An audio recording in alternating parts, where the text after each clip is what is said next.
El maestro José Briceño ha recibido de parte de Dios un llamado, según lo establecido en Efesios 4:11, al estudio y la disertación del texto sagrado. Por más de 4 décadas le ha dedicado su vida ininterrumpidamente a la investigación y la enseñanza bíblica. Prepárate para escuchar un nuevo mensaje en forma exegética, polifacética y sistemática del texto sagrado, por el doctor José Briceño, maestro de la palabra de Dios, en su programa Palabra de Iluminación. Bendiciones, saludo. Maestro José Briceño, saludo a todos los que me están escuchando a través de la nueva 106.5 FM. Desde el estado de Texas, la hermosa ciudad de Dallas, Maestro Briceño transmite. Y también saludamos a los que me están viendo por Facebook Live, los que estamos directamente acá por el Facebook. Los que me están viendo están escuchando. Saludos desde Texas, ya lo dije, Dallas, Maestro Briceño transmite. Gracias al Señor por esta gran oportunidad que nos da, esta puerta muy grande que se está abriendo, hoy que se abrió y que creo que no se cerrará. El único que puede cerrar esta puerta es Dios. Dice, yo soy el que abro y nadie cierra, yo soy el que cierro y nadie abre. Eso está en Apocalipsis, eso lo dijo Jesús, quien venció el Hades, la muerte, los principados de las potestades, y está sentado a la diestra del Padre con todo poder, dominio, autoridad y fuerza del señorío. Mi hermano Jesús, el Teantropos, el Dios hombre. Maestro Briceño, esta prestigiosa emisora está bajo la dirección del pastor César Guerrero. Saludo y mi respeto, ese gran hombre de Dios. Y en los controles tenemos a nuestro hermano Josué. Ahí está, conmigo. Como decía un conocido político en Venezuela, codo a codo y tolete a tolete. Este es nuestro programa número 7 de Palabras de Iluminación. Nuestro programa número 7. La verdad es que, wow, gracias al Señor que el programa número 6 que tuvimos, por ende, el pasado, 4 horas después de haberlo subido a YouTube, 4 horas después, tenía más de 1000 visitas. 1000 visitas, 4 horas después. Hay una necesidad muy grande de la palabra, una necesidad muy grande. Necesitamos maestros. Hay una proliferación de apóstoles, como usted no tiene una idea, de los que dicen ser apóstoles y no son, como dice Jesús en Apocalipsis. Solo la eternidad les revelará a toda esa gente que dice ser apóstol y nunca lo fueron. Fingieron en un cargo que trataron de obtener ellos mismos, se autonombraron apóstoles. La eternidad, cuando están delante de la presencia de Jesús, se van a dar cuenta que nunca fueron nada. Así. Es lamentable. Hay una proliferación de apóstoles, profetas, pero maestros son contados, muy pocos, porque perdone usted el vulgo, no la obscenidad, el vulgo, como lo voy a decir fuerte, ¿no? Cualquiera puede decir que es pastor, o que es apóstol, o que es profeta, o que es evangelista, cualquiera, porque no hay que demostrarlo. Pero diga usted que es maestro, párese al frente, demuéstrelo, enseñe, haga una exégesis del texto sagrado, exponga lo que exegéticamente usted recibió en iluminación de lo que está escrito en revelación que se escribió por inspiración. Vamos, hágalo. Eso no es fácil. Nos toca, o me toca, o nos toca, porque usted está participando conmigo, la mente espiritual. Ya hicimos un análisis de 6 estados de mente que están ajenos al pensamiento de Dios. Estamos estudiando una de las partes del alma. Acuérdese que le enseñé que el alma se compone de mente, de voluntad y de emociones. Estamos estudiando una de esas partes del alma, que es la mente. Pero desarrollamos los tipos de mente o de pensamientos, 6 que están ajenos al pensamiento de Dios, yo lo dimos. Nos toca ahora hablar acerca de la mente espiritual, que es la ajustada al texto sagrado, al pensamiento de Dios, que es donde es el deseo más grande del Eterno, del gran Yo Soy, de llevar a sus hijos a pensar como Él piensa. Después de esto estudiaremos la voluntad y después estudiaremos las emociones. Pero vamos a analizar la mente espiritual. Mire, la mente espiritual es aquella que conoce, conoce parte del pensamiento de Dios, porque al decir que conoce el pensamiento de Dios, en lo absoluto, en lo general, eso es totalmente imposible. Pero si quiere el Eterno manifestar parte de sus pensamientos a sus hijos, sí, ese es el deseo más grande de Él. Entonces, la mente espiritual es aquella que conoce parte del pensamiento de Dios mediante el Espíritu Santo. El Espíritu Santo es un agente que nos va a llevar a conocer el pensamiento de Dios. Ya te lo voy a demostrar. En el conocimiento de la palabra. ¿Qué usted dijo, maestro? En el conocimiento de la palabra. Es imposible. No casi, no, es imposible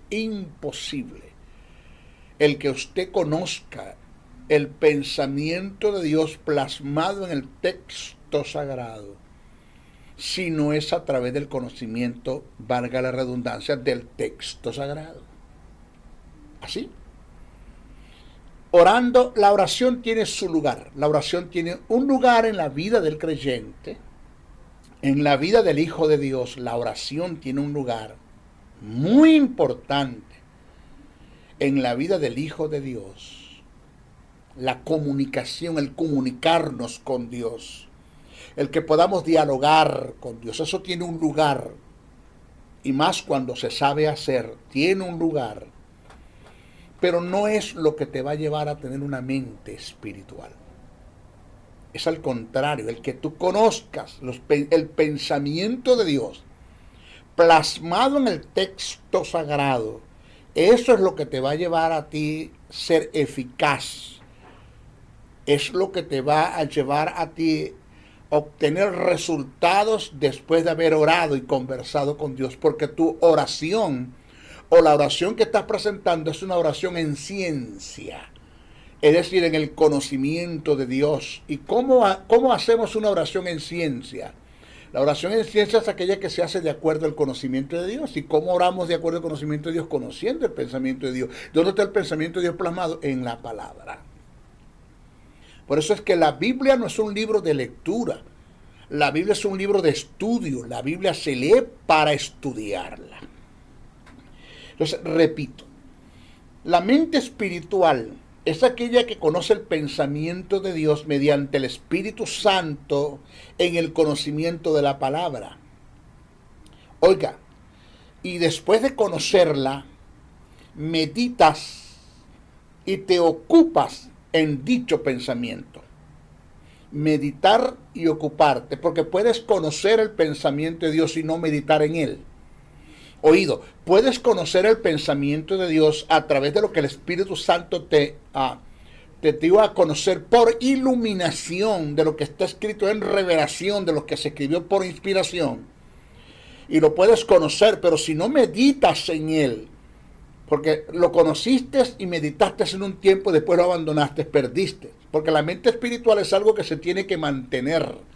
No es algo que se alcanzó y ya, no la pierdes más, no.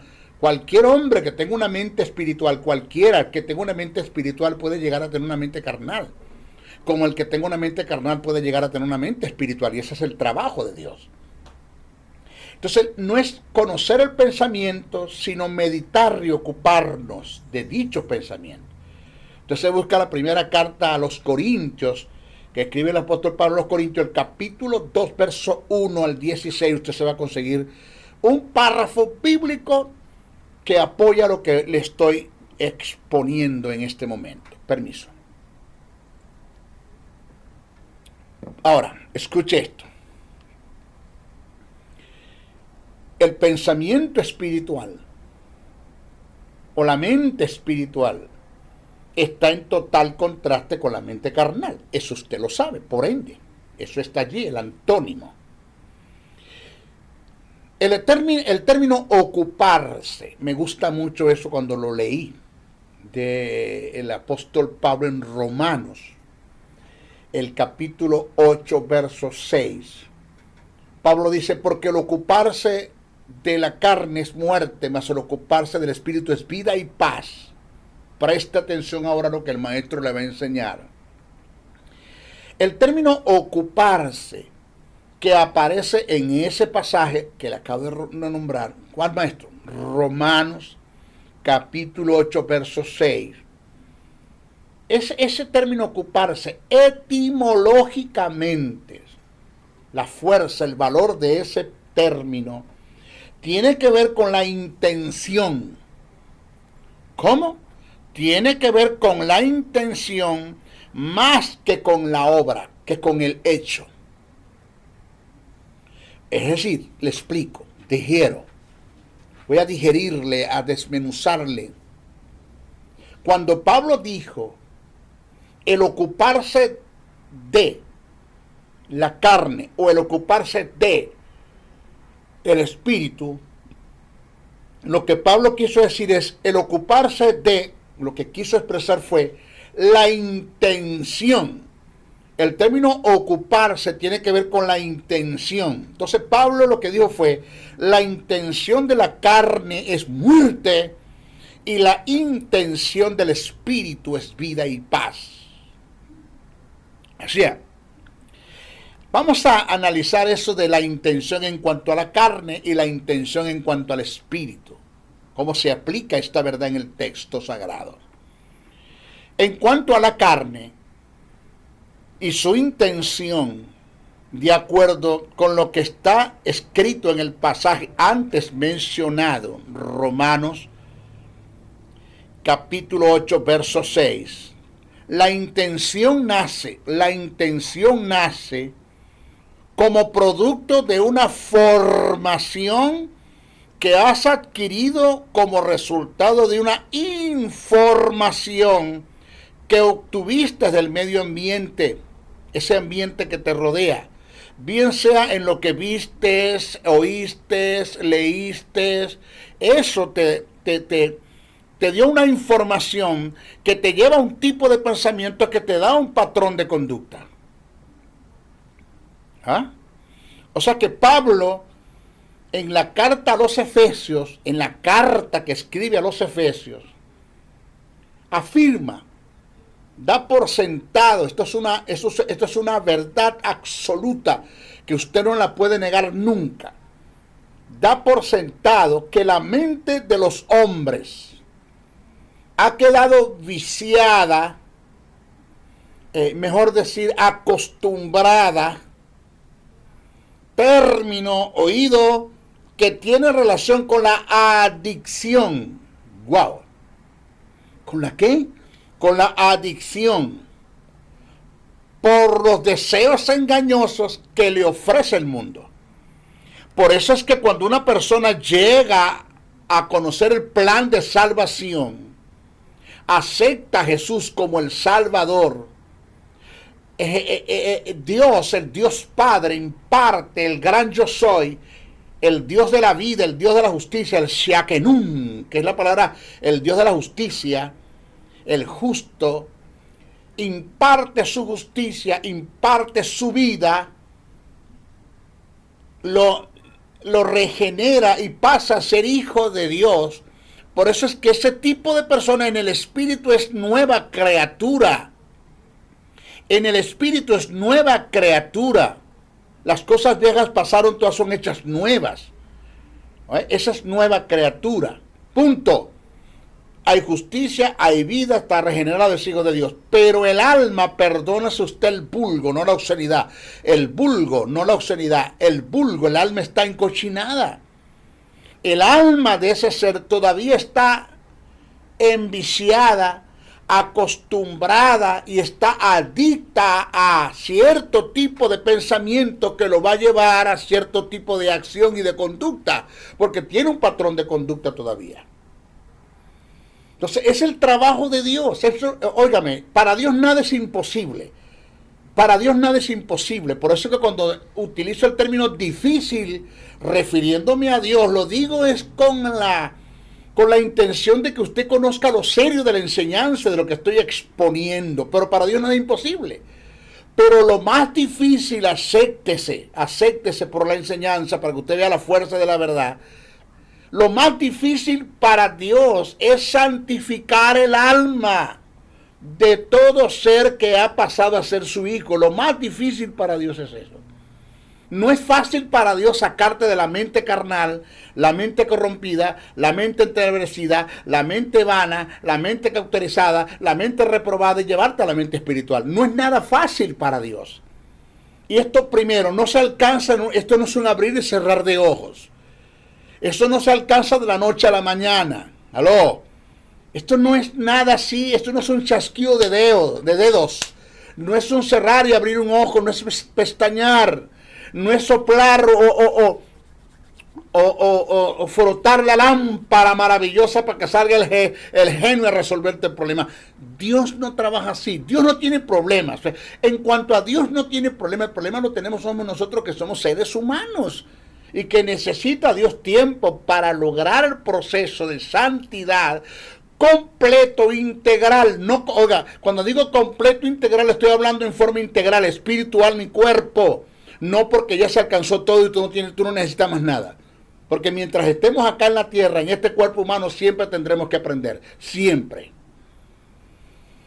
Entonces Pablo dice, eso está escrito en Efesios capítulo 4, verso 22, de que la mente del ser humano está viciada, acostumbrada y tiene un tipo de adicción que lo está llevando, está atado y lo está llevando a un tipo de comportamiento. Y el cristiano no escapa de eso. Mira lo que dice el apóstol Pablo, Efesios 4, 22. Porque el maestro Briceño no está jugando el ministerio. Yo sé lo que te estoy enseñando. Cito. En cuanto a la pasada manera de vivir, ¿a la qué? Pasada manera de vivir, pasado.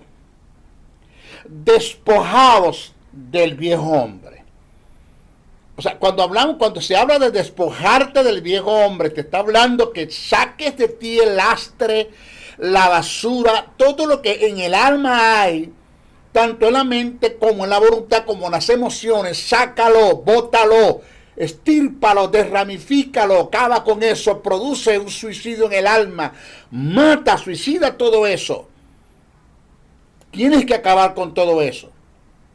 Entonces Pablo dice, en cuanto a la pasada manera de vivir, despojado del viejo hombre que está viciado. ¿Y quién es ese viejo hombre?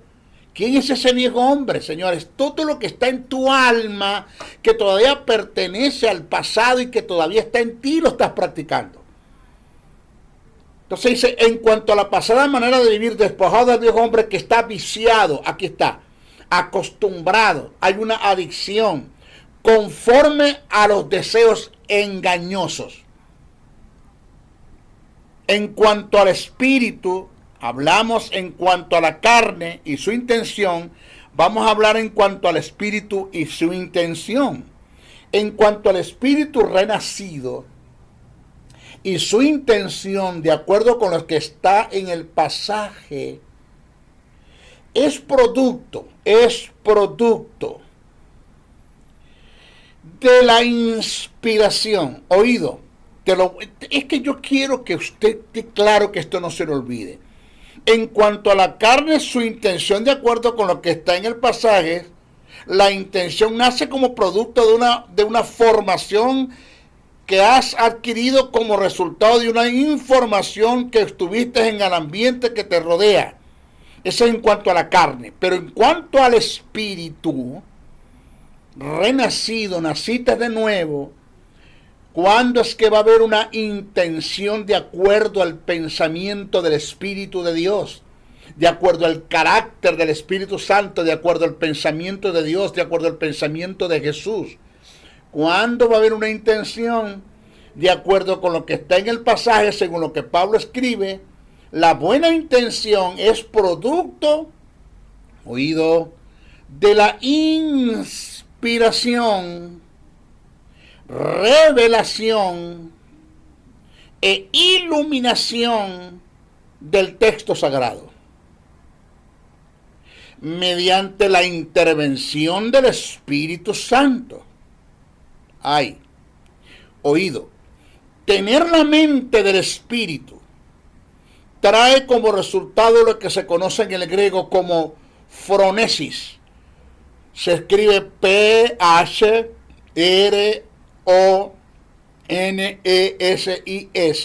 phronesis, derivado de fronema, que se escribe P-H-R-O-N-E-M-A,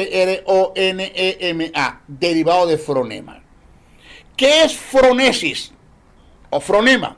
¿Qué es fronemas o phronesis? Indica, oído, indica un entendimiento conducente a una acción correcta y prudente, y tiene que ver con un uso recto de la mente, según Lucas 1:17. Ahora, maestro, ¿cómo se obtiene una mente espiritual? ¿Cómo se obtiene una mente espiritual? Orando, ayunando, vigilando. No.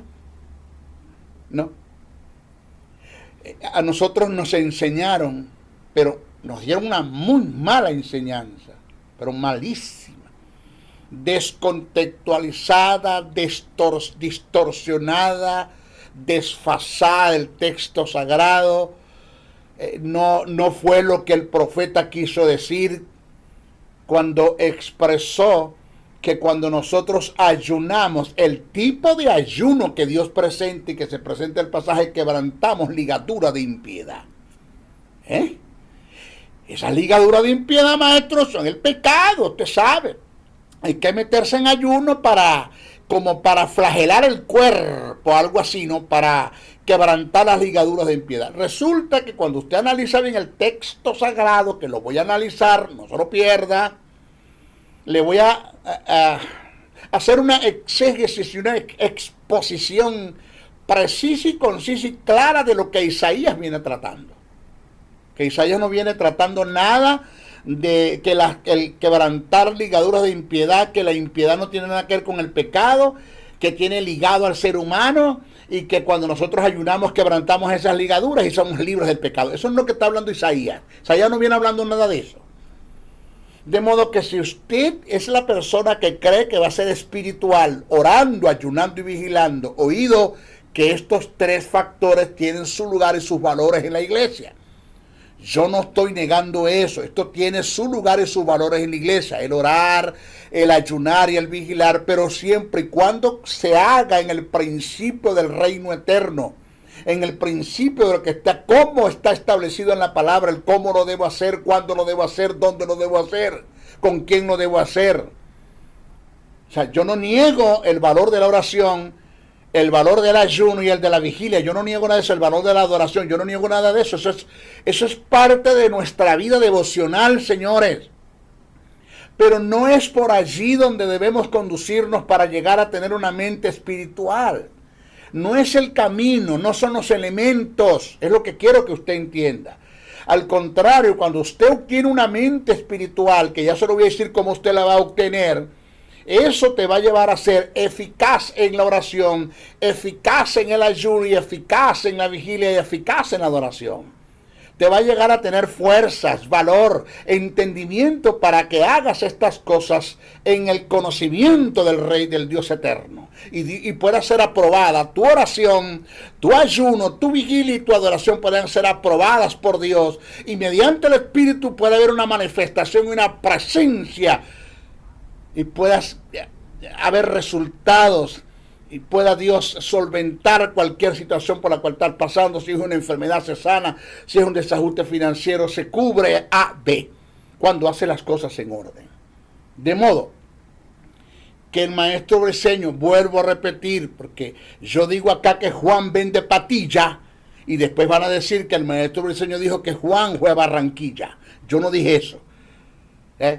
Distorsionan lo que yo dije acá en el programa. Menos mal que esto lo estamos grabando para subirlo a YouTube.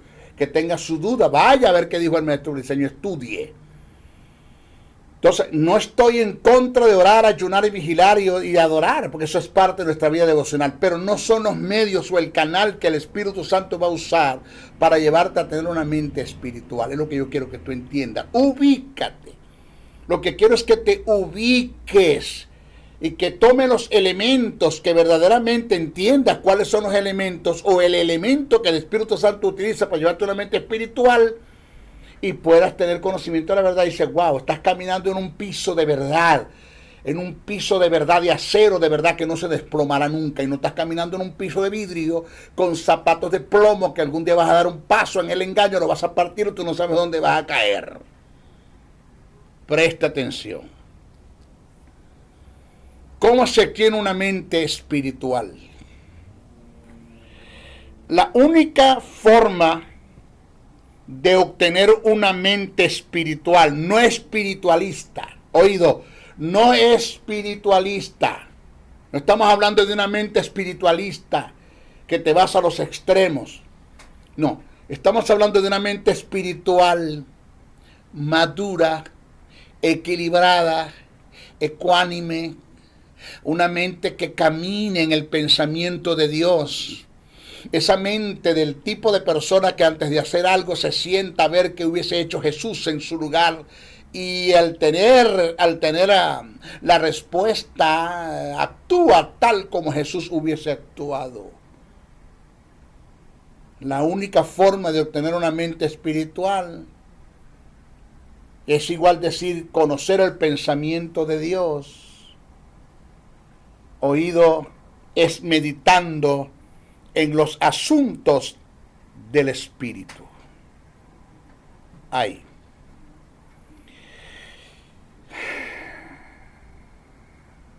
Meditar en los asuntos del Espíritu.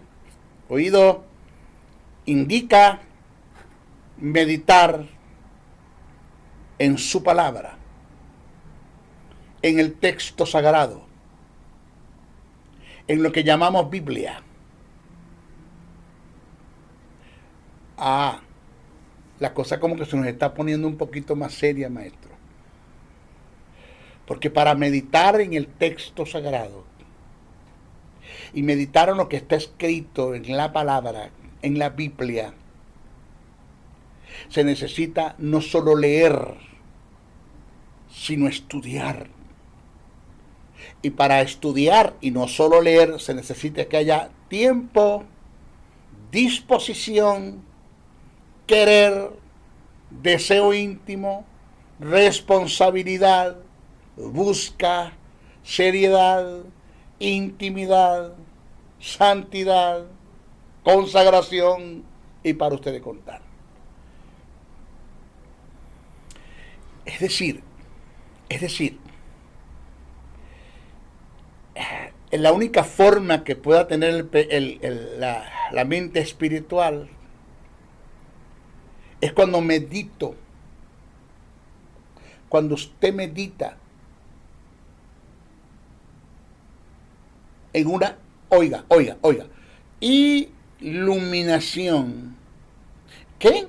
En una iluminación del texto sagrado que está plasmado en revelación, producto de una inspiración.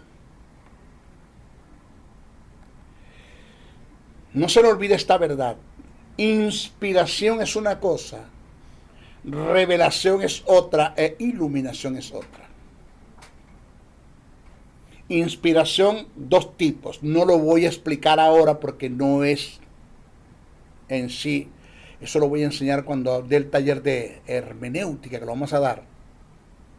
Enseñar a la gente a estudiar las escrituras.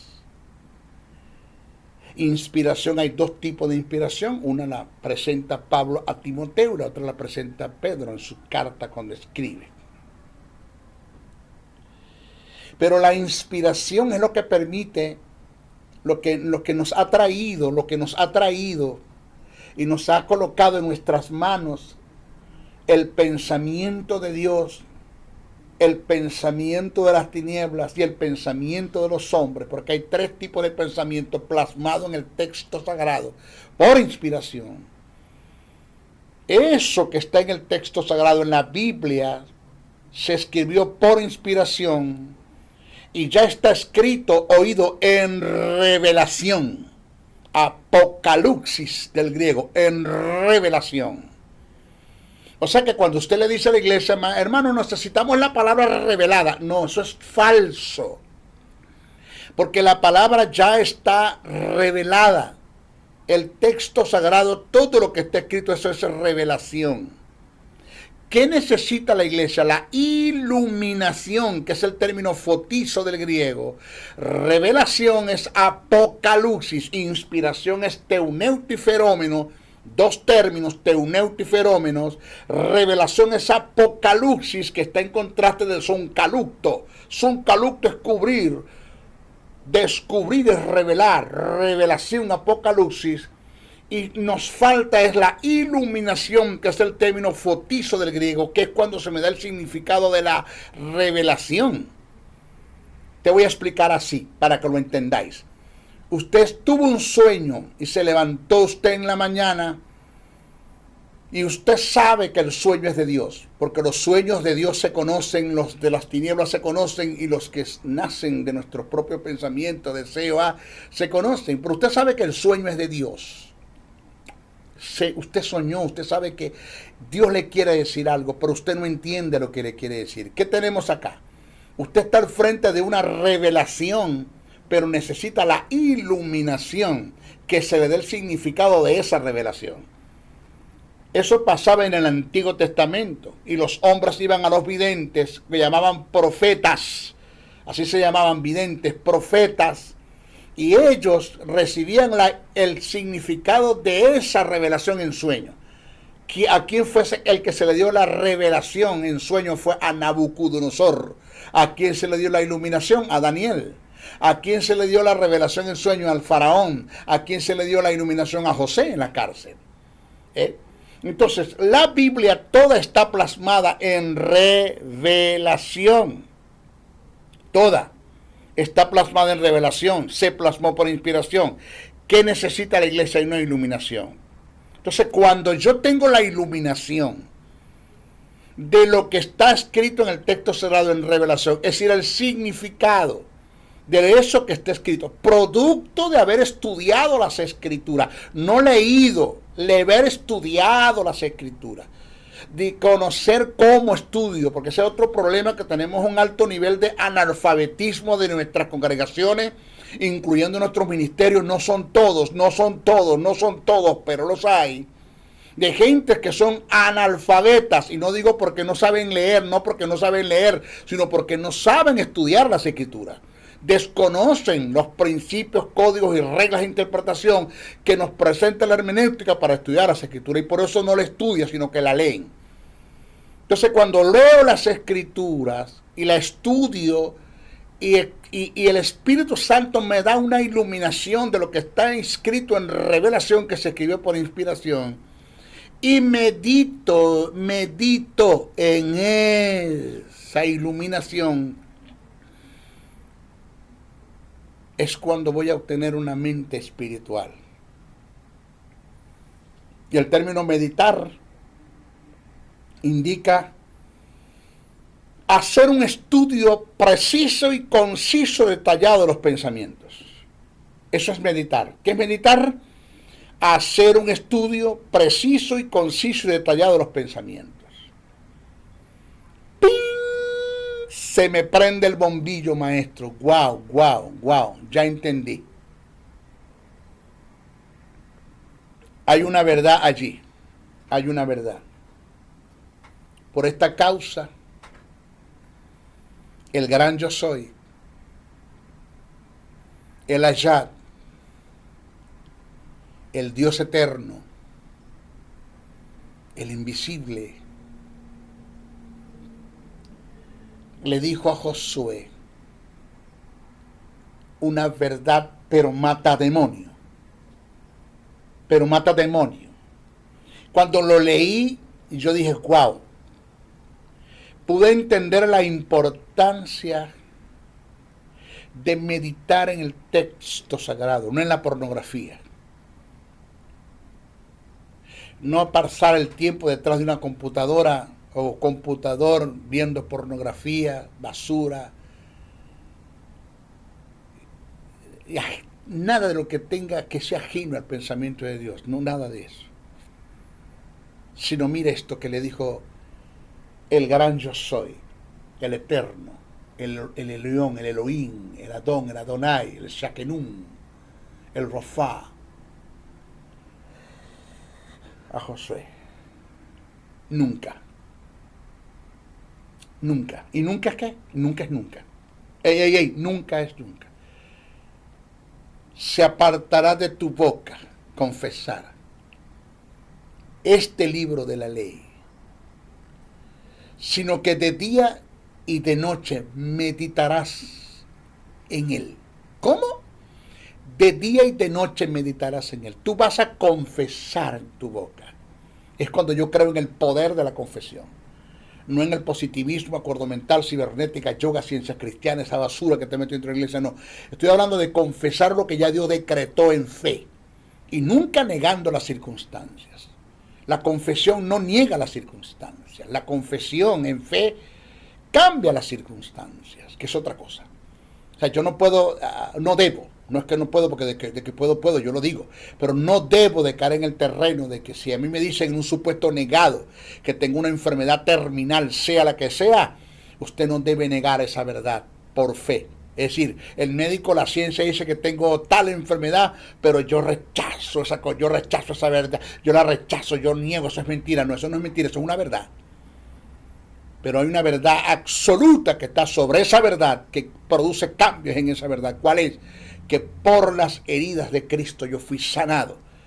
Y esa verdad es la que el Espíritu Santo va a tomar y va a producir la sanidad en el mundo físico, porque en el mundo espiritual ya eso está decretado, fue hecho en la cruz del Calvario. Por sus heridas tú fuiste sanado.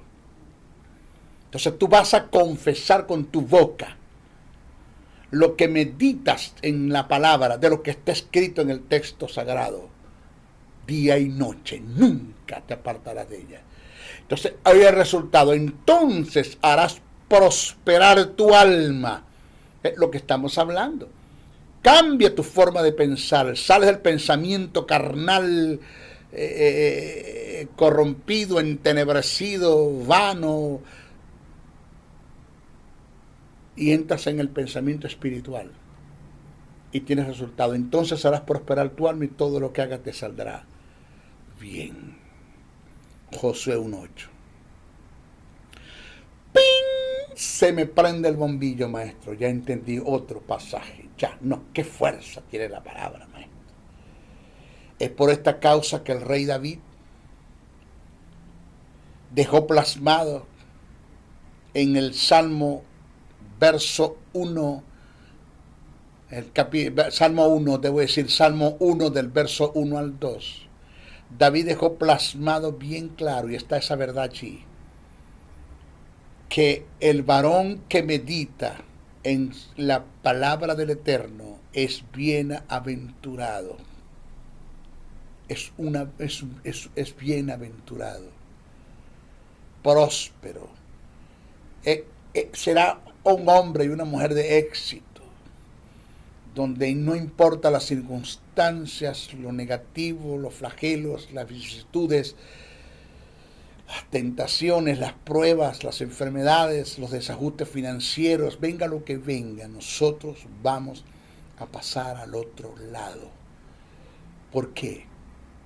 Porque tenemos una fe en una palabra que Dios nos ha dado, que se nos ha sido iluminada, que está escrito en el texto sagrado en revelación, pero que meditamos en ella día y noche y no nos dejamos robar esa palabra. Satanás es el ladrón que se viene a robar la palabra. usted no se la deje robar, independientemente por la circunstancia en la que usted esté pasando. El problema puede ser grande, la tentación puede ser grande, la enfermedad puede ser grande, el desajuste financiero puede ser grande, las vicisitudes pueden ser grandes, los ataques pueden ser grandes, pero más grande es Dios para resolver todos esos problemas mediante la meditación de la palabra en fe, en la intervención del poder del Espíritu Santo de Dios, que se manifestará a favor nuestro y a favor de los que nos rodean. ¡Qué bendición! ¡Qué bendición! ¡Wow, wow! ¡Qué palabra!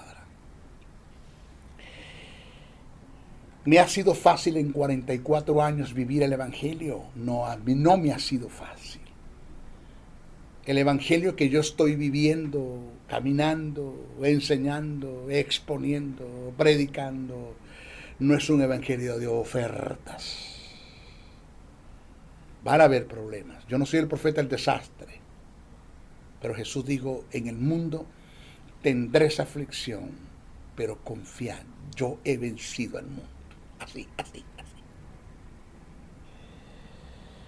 Ahora, mis hijos, no se debe cambiar ni alterar los valores. Oído lo que voy a decir. Principio de reino eterno. Lléveselo en su espíritu. No se debe cambiar ni alterar los valores. No se tiene una mente espiritual, porque se vive en el espíritu. No. Este es el orden. Se vive en el espíritu, porque se obtiene una mente espiritual. Repito, no se debe cambiar ni alterar los valores. No se tiene una mente espiritual porque se vive en el espíritu. Se vive en el espíritu porque se obtiene una mente espiritual. Según lo dicho por Pablo, ese gran hombre, el cual cuando llega a la eternidad, el primer ser humano que yo quiero conocer después de Jesús es Pablo. Y digo ser humano porque tenemos un cuerpo glorificado. Cuando estemos en la eternidad, le voy a decir a Jesús quién es Pablo. Porque qué hombre, hermano. Wow, qué mentalidad. Qué formación tenía ese hombre. Cómo Dios se vació en ese hombre para escribir 14 cartas que forman parte del canon del Nuevo Testamento. ¡Qué hombre!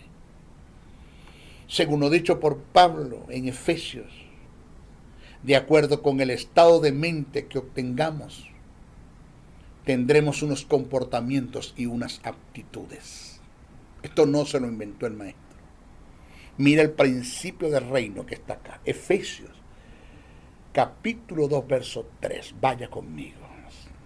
Cito. Dice Pablo, entre los cuales también todos nosotros vivimos en otros tiempos en los deseos de nuestra carne, haciendo la voluntad de la carne y de los pensamientos que nos dominaban. En otro tiempo. Nosotros caminábamos en la carne, el fruto era totalmente de la carne, las obras eran de la carne, adulterio, fornicación, inmundicia, lascivia, idolatría, hechicería, enemistades, pleitos, celos, iras, contiendas, disensiones, herejías, homicidios, borracheras, orgías, inmoralidad sexual, con unos mamones internos, fe, filalguria, amor al dinero, codicia y avaricia por el dinero. Teníamos problemas con la sed de prestigio, la vanagloria de la vida, problemas con los resentimientos, el odio, falta de perdón, envidia, celo, y teníamos problemas con la lengua, el chisme, el brollo, la difamación, la calumnia, el escarnio, la censura, toda esa basura estaba en nosotros. Y eso, caminábamos en eso, según lo que Pablo dijo, es porque teníamos un tipo de pensamiento. ¿Pensamiento qué? Carnal. Oigan, esto indica que nuestra vida se moverá en pos de nuestro pensamiento más dominante. Esto es bueno para hacer un eslogan, para hacer una frase célebre del maestro José Briceño, que cuando parta con el Señor pasarán a ser memoriales. Nuestra vida se moverá en pos de nuestro pensamiento más dominante. Maestro, sí. Todos nuestros hechos y nuestros dichos están en proporción directa de lo que pensamos hacer. Toda acción tiene como precedente un pensamiento. Señores, el problema del hombre no está en lo que hace, sino en lo que pensó hacer, porque conforme piensa, actúa. ¿Ya? Un hombre que no tenga problemas de esquizofrenia o de Alzheimer, conforme piensa, actúa. Punto. La verdad del caso es que si siembras un pensamiento, cosecharás una acción. Siembras una acción, cosecharás un hábito. Siembras un hábito, cosecharás un carácter. Siembras un carácter, cosecharás un destino. Te lo vuelvo a repetir. Siembra un pensamiento y cosecharás una acción. Siembra una acción y cosecharás un hábito. Siembra un hábito y cosecharás un carácter. Siembra un carácter y cosecharás un destino. Punto. Así. Por eso es imposible. Imposible. Señores, imposible. Así, óigalo, imposible controlar los deseos e impulsos de la carne si primero no tomamos control de los pensamientos que la activan. Imposible. Si usted tiene la cabeza llena de pensamientos de carne, si usted tiene la cabeza llena de pensamientos ajenos al pensamiento de Dios, usted nunca puede llegar a un nivel de ser un hombre espiritual. Nunca. Usted va a tener una metabiot de acuerdo al pensamiento de Dios, a los pensamientos de Dios. Un cambio de vida nunca, nunca. Repito, por eso es imposible controlar los deseos e impulsos de la carne si primero no tomamos control de los pensamientos que la activan. Váyase a Efesios capítulo 4, verso 22 al 23, para que usted se dé cuenta que él le dice toda esta verdad que le estoy presentando.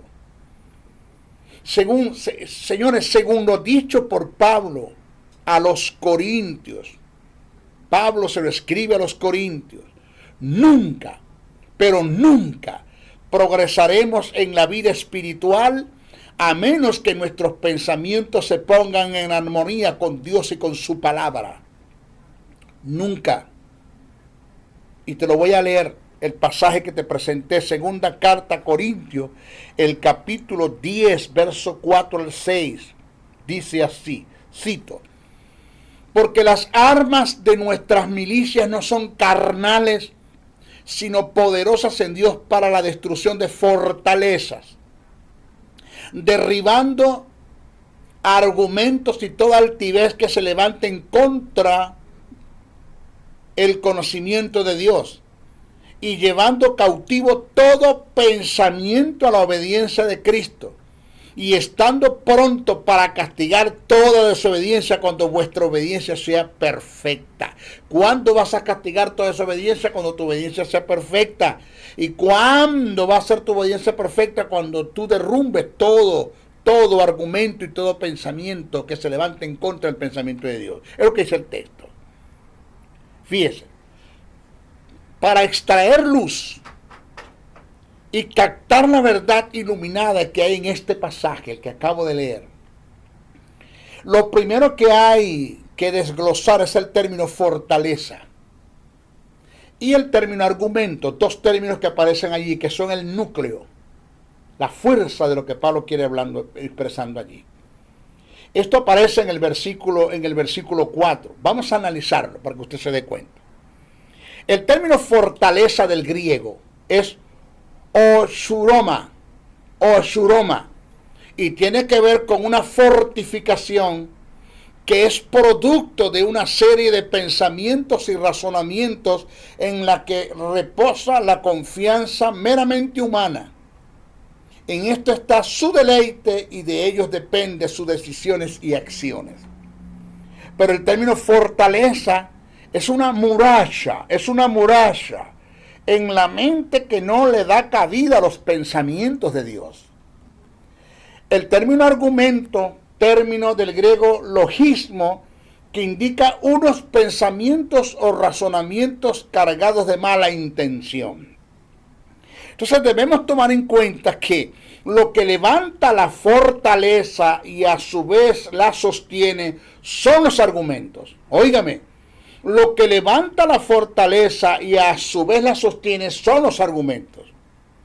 También se puede entender como fortaleza todo tipo de pensamiento, razonamiento, producto de la mala interpretación y aplicación de la palabra. Aunado a eso, las costumbres, estatutos internos de algunas federaciones que están aisladas al pensamiento de Dios, falsas doctrinas, recuerdos por heridas internas, también forman parte de este tipo de fortaleza.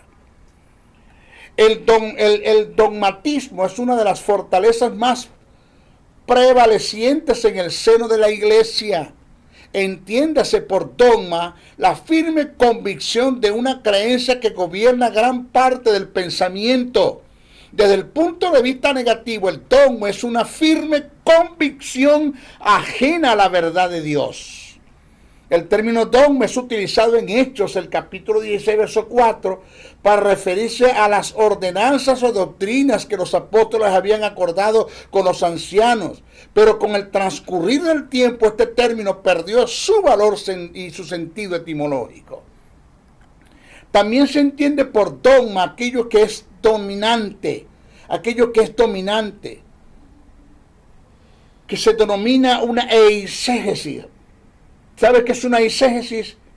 Es toda interpretación propia, humana, que se le da al texto sagrado, que pasa a ser una doctrina fundamental y que predomina en la mala formación del creyente. Es decir, cuando se interpreta personalmente una verdad bíblica y dicha interpretación se enseña como doctrina o verdad y que dicha enseñanza toma fuerzas en la formación de un individuo, conduciéndolo a un estilo de vida. Tomemos en cuenta esta gran verdad. Todas estas fortalezas se destruyen cuando se derriban los argumentos. Otra pregunta, maestro. ¿Cómo se derriban los argumentos? Y eso es la importancia de tener un maestro, de enseñar estas verdades, de estudiar las escrituras. ¿Cómo se derrumban los argumentos? A través de la verdad y el conocimiento de Dios que está revelado en su palabra. ¿Cómo se derrumban los argumentos? A través de la verdad y el conocimiento de Dios que está revelado en su palabra. Si los argumentos vienen a estar en contra del conocimiento de Dios, es lógico que el pensamiento de Dios, su palabra, sea el que derrumbe todo argumento. El derribar el argumento, oído esto, no se lo pierda, lo puede anotar, regrese el video, vuélvelo otra vez y tome nota de esto. El derribar el argumento destruye las fortalezas. Al destruir las fortalezas, hay lugar para el conocimiento de Dios. Al darle lugar al conocimiento de Dios, viene como resultado la obediencia. Al estar en obediencia, se acaba la altivez. Al no haber altivez, se castiga toda desobediencia, porque no hay lugar para la desobediencia. Ahí. Señores, para no tener argumentos que levanten fortalezas, que estén en contra de la verdad de Dios y que por ende nos lleven a la desobediencia, debemos tener cuidado con todo aquello que reciben nuestros sentidos físicos y filtrarlos por la palabra de Dios. Debemos ser selectos con lo que, 1, leemos, 2, oímos. Y 3, vemos. Selectos. Pablo dijo, todo lo verdadero, todo lo honesto, todo lo justo, todo lo amable, todo lo de buen nombre, todo lo virtuoso, en esto meditad. ¡Ay! ¡Qué fuerza! ¿En esto qué? Meditar. Filipenses 4:18, eso está allí. ¿Por qué? ¿Por qué Pablo nos manda a meditar en estas virtudes? ¿Por qué? Porque ellas no corromperán nuestra mente. Y al no corromper nuestra mente, no corromperán nuestras acciones.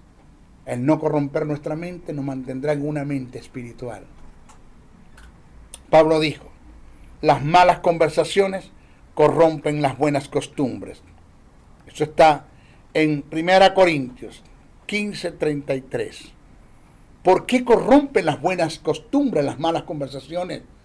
Porque al corromper tu mente, corromperán tus acciones. Por eso es que yo no acepto que nadie venga a hablarme mal de nadie. Ni acepto que nadie me diga, maestro, ¿usted qué opina? Yo siempre le digo, mi opinador se dañó. No opino de nada de eso. Cualquier que sea el problema que esté pasando, quien esté pasando. Si un hombre cayó, un hombre de Dios falló y cayó, lo mío es levantarlo, ayudarlo. El único ejército que se encarga de golpear y de patear a sus soldados heridos es la iglesia del Señor. Es el único ejército que se encarga de golpear y de patear a sus soldados heridos, es la iglesia del Señor. Porque no puede un hombre caer que todo el mundo le cae encima de una vez. Yo no. Ayudarnos. Vamos a levantarnos. Señores, de allí la importancia de que Dios logre renovar nuestra mente, llevándonos a una mente espiritual para conducirnos a la santidad según 1 Carta a Corintios 2:16. Una vez que Dios logre renovar la mente del hombre, que es su propósito, según Jeremías 31:33, Hebreos 8:10, Hebreos 10:16, Efesios 4, versos 20 y 24, pasa a trabajar con la voluntad, tratando de producir un quebrantamiento para que haya una sumisión, una sujeción y una verdadera obediencia, una obediencia genuina, según Efesios 4:24 y Colosenses 3:12. Señores, llegamos al final del programa, gracias al Eterno, a mi Dios, que Él conoce, aunque Él no está en el tiempo, pero es eterno, pero conoce el tiempo. Nuestro próximo estudio, el número 8, vamos a empezar vamos a entrar en la voluntad, cómo Dios trata con la voluntad del hombre. Tópico, pero mata demonios, hermano, mata demonios.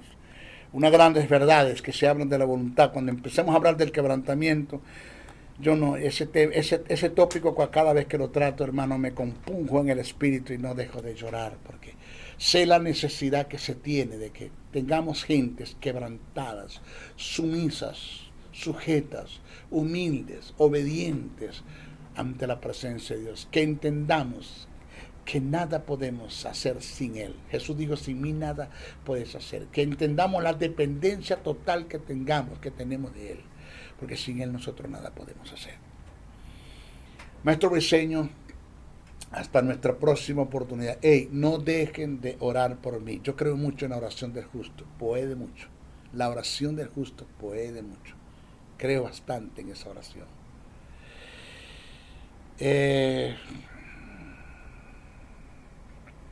Oren por mi familia, oren por mis hijos.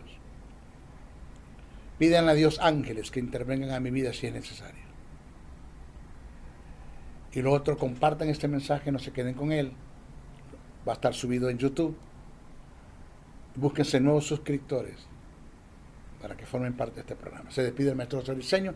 Hasta nuestra próxima oportunidad. Bendiciones, bendiciones, bendiciones. El Ministerio de la Enseñanza y la Evangelización, Jesús Soberano Señor, presentó Palabra de Iluminación. Te invitamos a un nuevo espacio de corte similar por nuestros diferentes medios de comunicación. Contáctanos en los Estados Unidos al WhatsApp +01 786 604 3352 y a los correos jocn77briceno@gmail.com y a maestrojosebriceno.blogspot.com. Bendiciones.